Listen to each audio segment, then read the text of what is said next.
இந்த நிலைமையில இருக்கும்போது சமனிங் ஜூட்ஸோவை யூஸ் பண்ணிருக்கானா? உன்னால எப்படி இதெல்லாம் செய்ய முடியுது?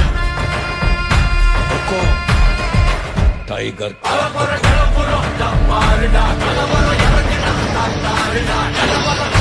கைய வச்சு வாழ்க்கையா?